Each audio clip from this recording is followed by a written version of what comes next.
The night Darius came home without his watch, Vivienne knew something was wrong. It wasn't the kind of knowing that hits you all at once.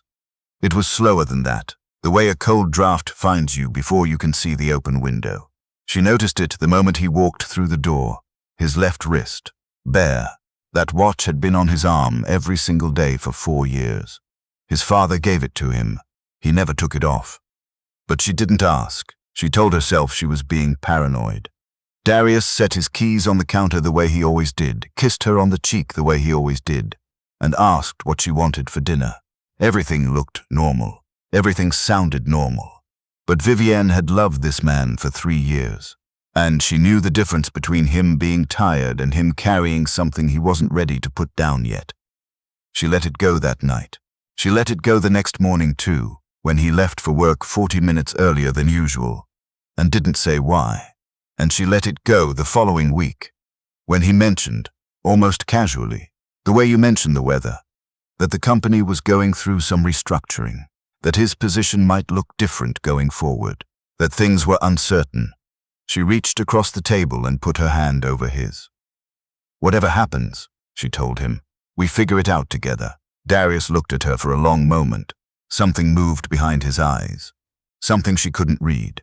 Then he smiled, squeezed her hand and said, "I know." She believed him. Vivienne had grown up watching her mother stretch a single chicken into 4 meals.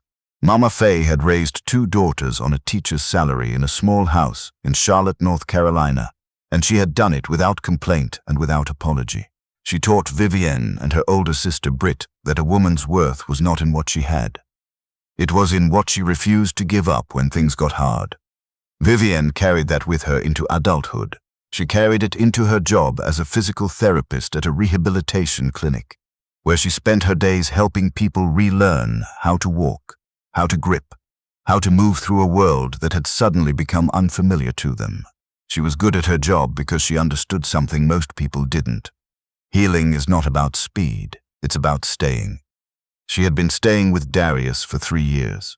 They were not married yet, he had hinted, and she had hoped, and they had talked around that subject the way people do when they both want something, but are waiting for the right moment. She was 29. He was 34. They had a future they'd both been quietly building, one assumption at a time. She loved him. She was certain of that. What she was less certain about, in the weeks that followed, was whether he was telling her everything. The changes came gradually, which somehow made them harder to track. First, it was the restaurant. They had a Saturday habit, nothing fancy, just a corner Italian place they both liked. White tablecloths and the same waiter who always remembered Vivienne's allergy to shellfish. Darius cancelled 2 Saturdays in a row, saying he wasn't in the mood, saying they could just cook at home. Then it was the trip. They had been planning a long weekend in Savannah for her birthday in March. He brought it up himself one evening, sitting at the kitchen table with his laptop open, not quite looking at her. He said maybe they should hold off. Maybe later in the year. She said okay. Then his car disappeared from the parking spot. She came home one Tuesday and it was just gone. When she asked, he said he was having it serviced.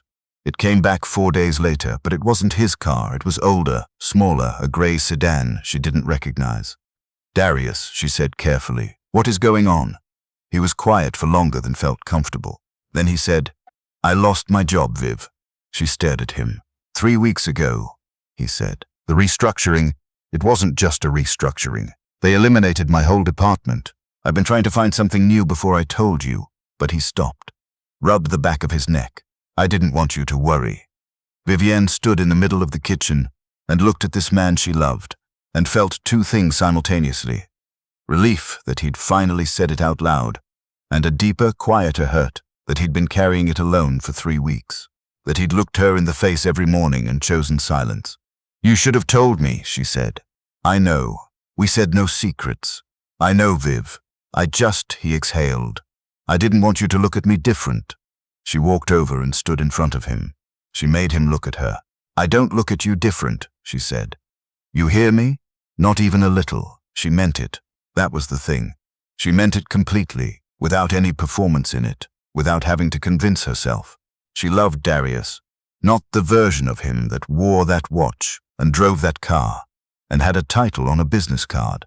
She had loved him when he burned dinner, and when he was moody, and when he forgot her dentist appointment and had to talk her down from the irritation of it.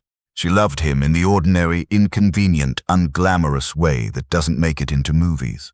So she adjusted. She started covering more of the groceries, quietly, without making it a conversation. When his car needed new tires, the grey sedan, she'd gotten used to it by now. She offered to help and didn't wait for him to say yes or no before putting the money toward it. She picked up 2 extra evening shifts at the clinic. She told herself it was temporary. She told herself this was what partnership looked like. But she noticed things, small things. The way he flinched when she offered. The way he went quiet at restaurants, counting something in his head she couldn't see. The way he'd started going out some evenings, just for a drive, he said, just to clear his head, and coming back smelling like nothing in particular, but looking like a man who had been somewhere he didn't know how to explain. She didn't ask. She trusted him. She told herself that trust looked like space, sometimes. But her older sister Britt, who had zero patience for emotional ambiguity, said it differently. He's hiding something, Vivav. He lost his job, Britt. He's embarrassed. Men who are just embarrassed don't disappear 3 evenings a week. He goes for drives. Nobody goes for that many drives. Vivienne told her sister to mind her business, but the conversation stuck in her chest like a splinter she couldn't quite reach. The night everything shifted. It had been raining since afternoon. Vivienne had gotten off her evening shift later than expected, and she was tired in the particular way you get tired when you have been holding other people up all day and have no energy left for yourself. She stopped at a gas station 2 blocks from their apartment to fill up. She was standing there in the drizzle, hood up, waiting for the pump, when she saw it, across the street, the grey sedan. Parked in front of a restaurant she had never been to. A nice restaurant, the kind with dim lighting visible through the glass, the kind with a wine list. She stood very still. The door opened and Darius walked out. He was wearing the shirt she liked, the dark blue one. He was laughing at something, and beside him was a woman she had never seen before, tall, natural hair pinned back, a coat that looked expensive. They stood on the sidewalk for a moment, talking, and then Darius touched the small of the woman's back as he guided her toward the car. Vivienne didn't move. She wasn't sure she could. She watched him open the passenger door for this woman. She watched him walk around to the driver's side. She watched the car pull away from the curb. She stood in the rain with the gas pump in her hand until it clicked off, and then she drove home. She sat in the parking lot for 22 minutes before she went inside. She didn't cry, not yet. She was too shocked for that. She just kept turning the image over in her head, like a photograph she couldn't put down. The shirt, the laugh, his hand on the woman's back, the restaurant where he hadn't taken her in months.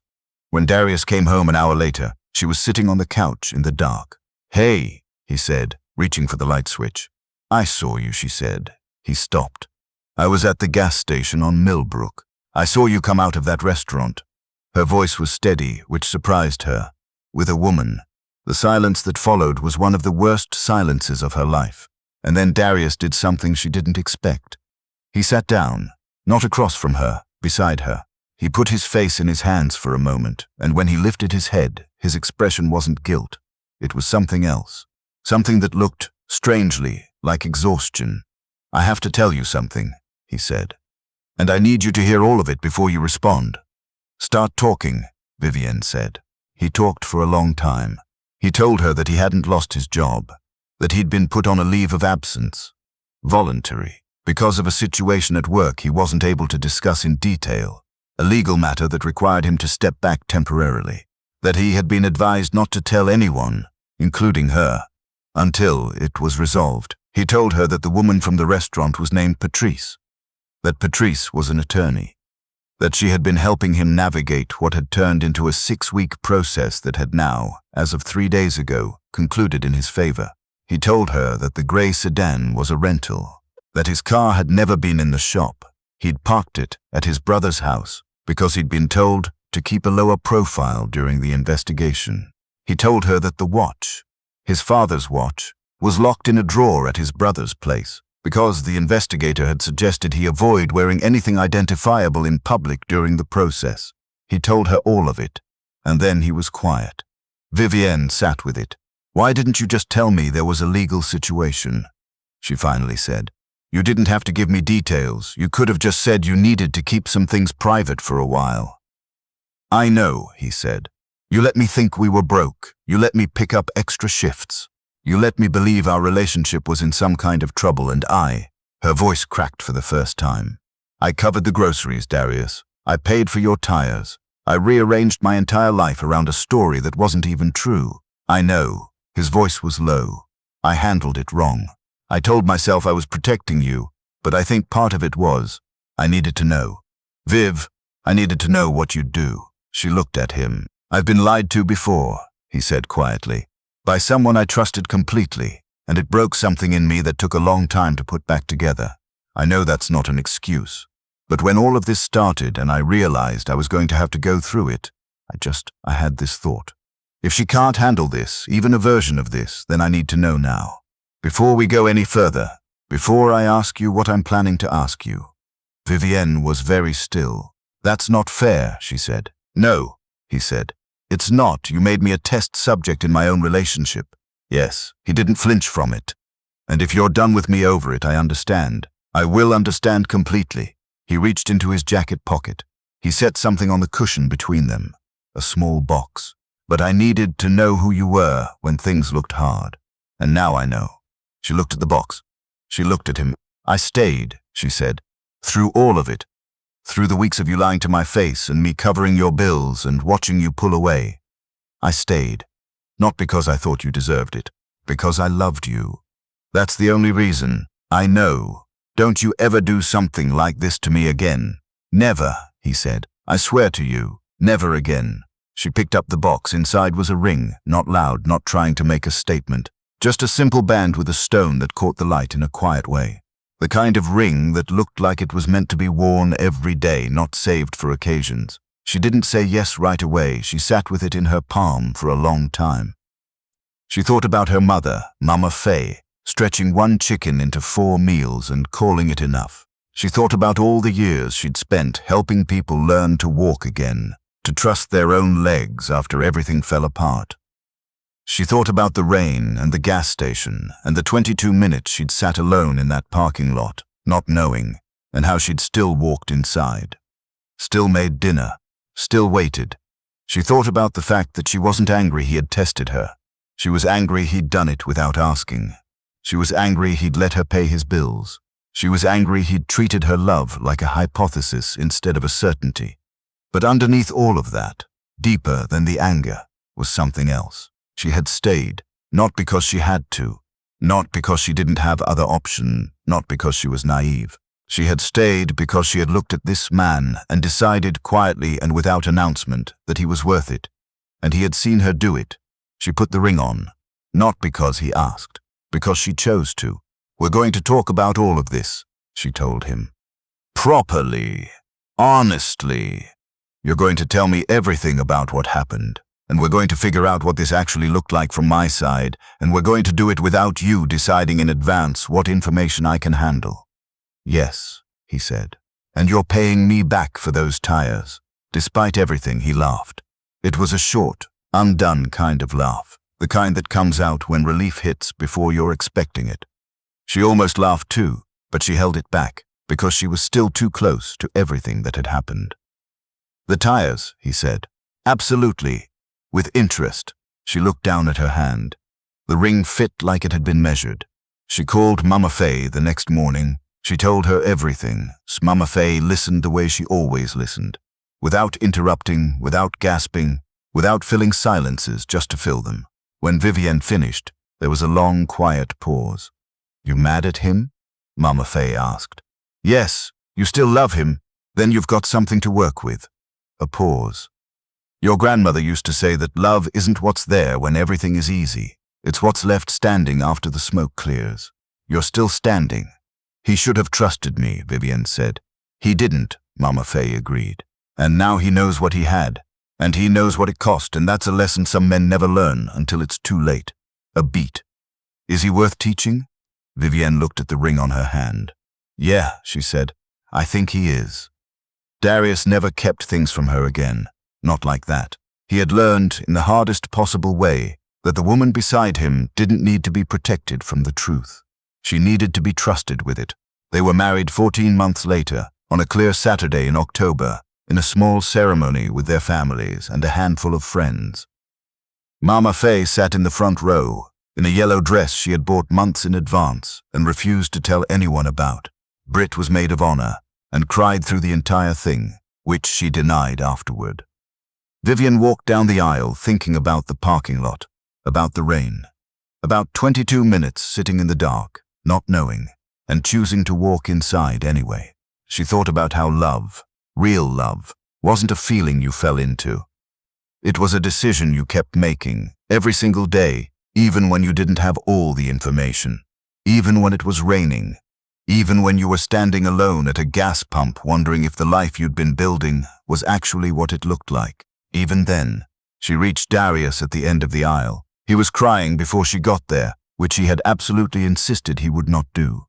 She took his hands. She had stayed, and so had he. That, in the end, was the only test that mattered.